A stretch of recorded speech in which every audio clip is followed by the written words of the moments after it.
All right, good morning, everybody.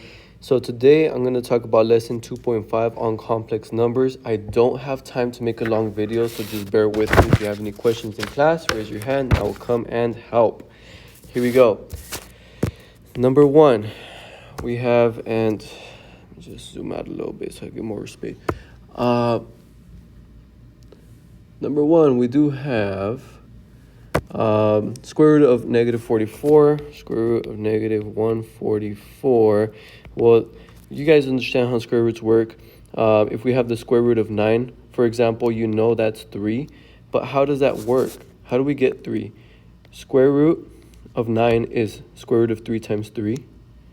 And so it takes two numbers of the same numbers to take one out. So then that means we get a 3 on the outside, and then since we took this out, all that remains is a times 1 inside, right? So the square root goes away. Square root of 1 is just 1.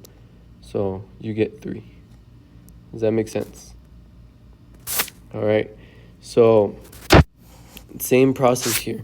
When you have the square root of negative 144, you have negative 1 times 12 times 12. Well, then it takes 2 to take one of these guys out, and we're left with a 12 on the outside and a square root of negative 1 on the inside. Well, it just so happens that the square root of negative 1 is I. This is the main thing here. So this is 12I. Perfect. We got our solution. And it is plus or minus, right? Because we're taking the square root. But you're just going to insert exactly what you see here. Number 2, simplify 2i plus 3i. Well, if we have 2x plus 3x, we get 5x. That checks out, right? Same thing. 2i plus 3i, 5i. Number 3. We have to simplify 2i times 3i. 2i times 3i. Well, this is the same as 2 times 3 is 6. And we have I squared, right? When you have x times x, that is x squared. When you have I times I, you have I squared. See the similarities? So now we have to figure out what's I times I. Well, I know I is radical negative 1. And another I is the same thing. And if you multiply, the square roots go away, right? What's the square root of 3 times the square root of 3? Well, then that is the square root of 3 squared. The square root and the square cancel, and you're left with 3. Same thing. This is going to be negative 1. Square roots go away, right? Negative 1. So we now know that I squared, this one right here, is negative 1. So let me just make a chart. I is radical negative 1. I squared is negative 1. And I to the fourth would be I squared squared, which is negative 1 squared, which is 1. Right? Negative 1 times negative 1, negative times negative, positive. Okay. Well, perfect. Now we can say that this is 6 times negative 1, which is negative 6. For the fourth one, we have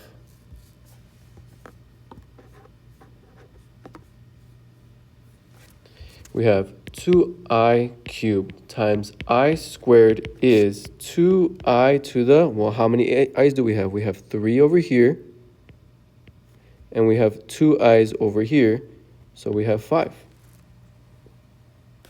And if we were to reduce that, we know that I to the fifth is really I to the fourth times I to the first, basically. We know I to the fourth is 1.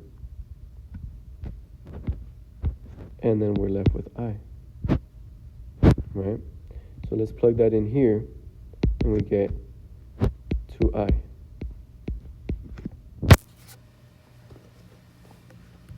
Does everybody see that? All right, next up, number 5.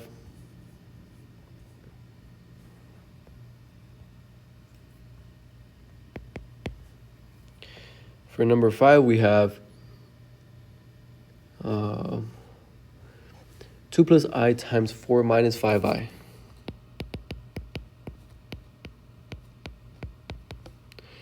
Okay, and if we distribute, what do we get, right?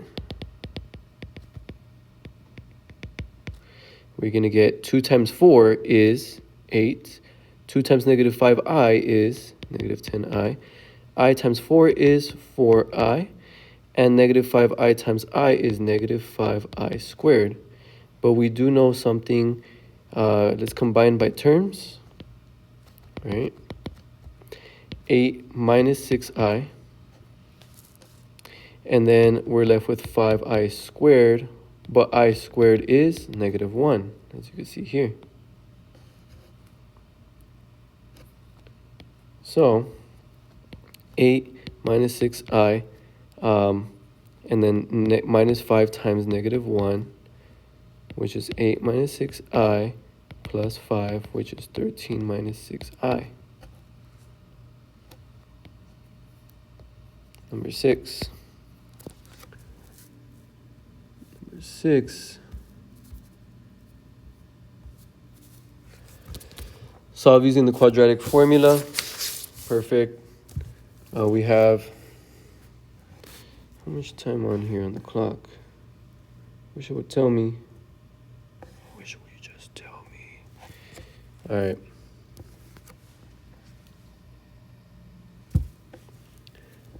All right, so it says solve using quadratic. We have 2x squared plus 3x minus 20 is 0.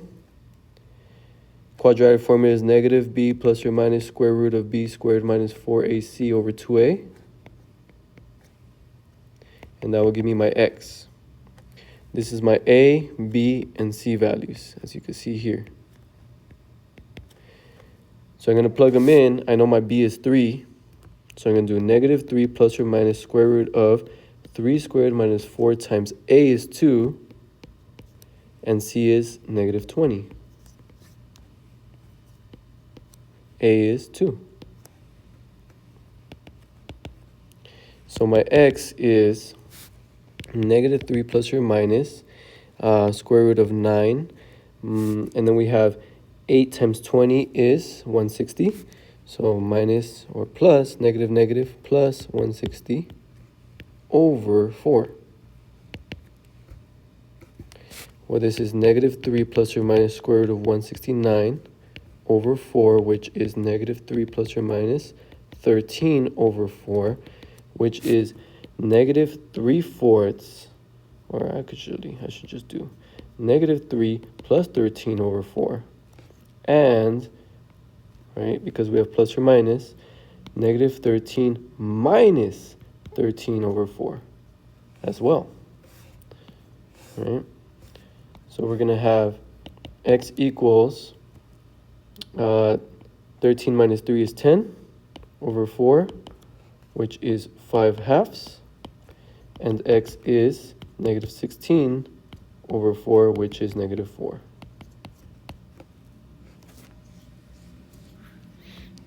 All right, that was number 6. Let's look into number 7. You guys could do that. For number 8, let me just specify really quick on 8n squared plus 7n minus 15 is negative 7.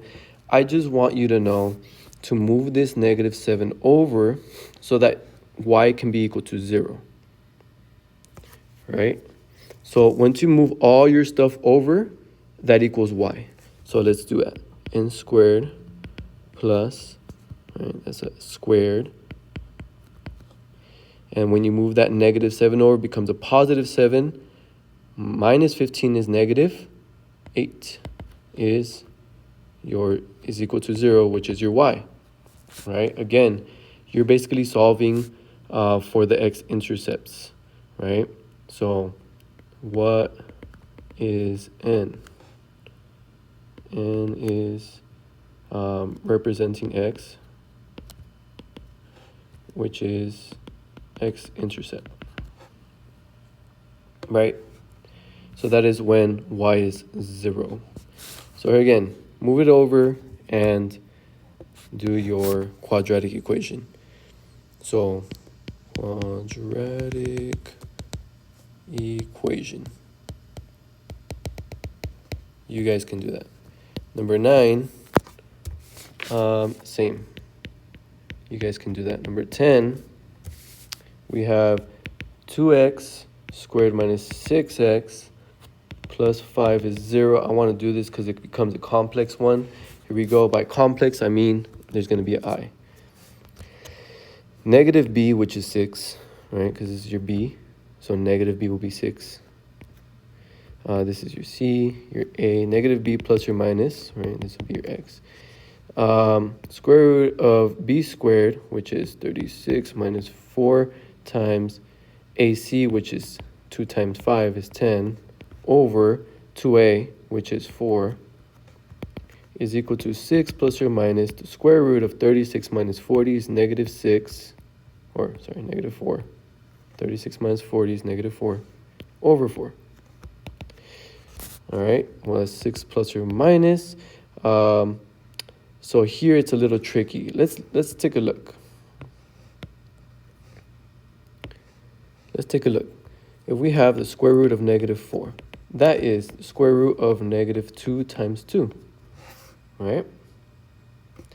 Again, it takes 2 to take one of them out. We're left with 2 square root of negative 1, which is 2i, because this is I. So here we have 6 plus or minus 2i over 4, which is equal to, let's see if I can, 3 plus or minus I over 2. So those are your solutions. There's 2 of them, plus or minus. So there's 2 of them. All right. One of them is 3 plus I over 2, and the other is 3 minus I over 2, just to be clear. Okay, there's 2 of them. These are not coordinates. These are both x solutions.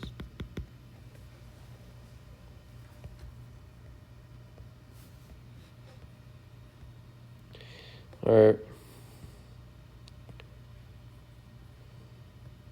Next up, we're going to have number 11,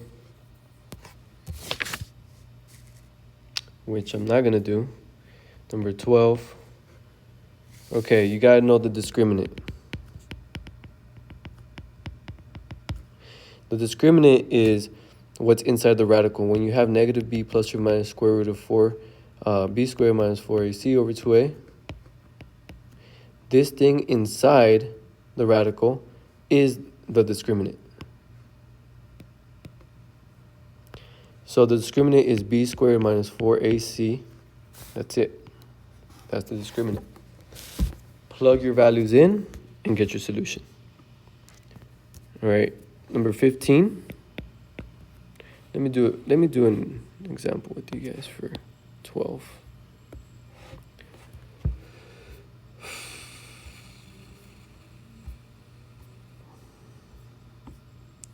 So for number 12, it's 2x squared plus 3x minus 20 is 0.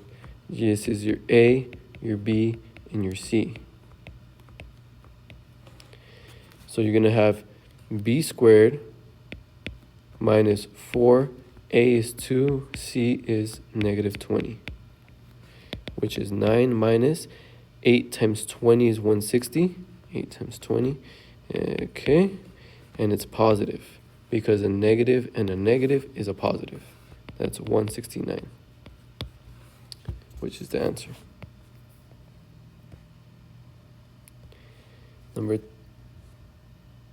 I'm going to do number 15. All right. For number 15, all you got to know that is that if the what's inside, if the discriminant is greater than 0, which means it's positive. For example, if you have square root of 9, Well, that is square root of 3 times 3. You're going to take one out, and you're going to be left with 3, right? If it's positive, you're left with plus or minus. So there's two solutions, 3 and negative 3. So you're left with 2 real roots. That's what we call it. Roots are solutions. They are x-intercepts. Just so you know. I always ask this in class. It'd be very nice if you knew it. Number 16, I want you to know. We have, if the root, right, if the discriminant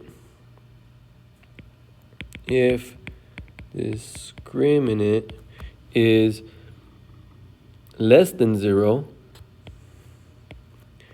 right, which is negative, then you will have, example, a negative 9 inside.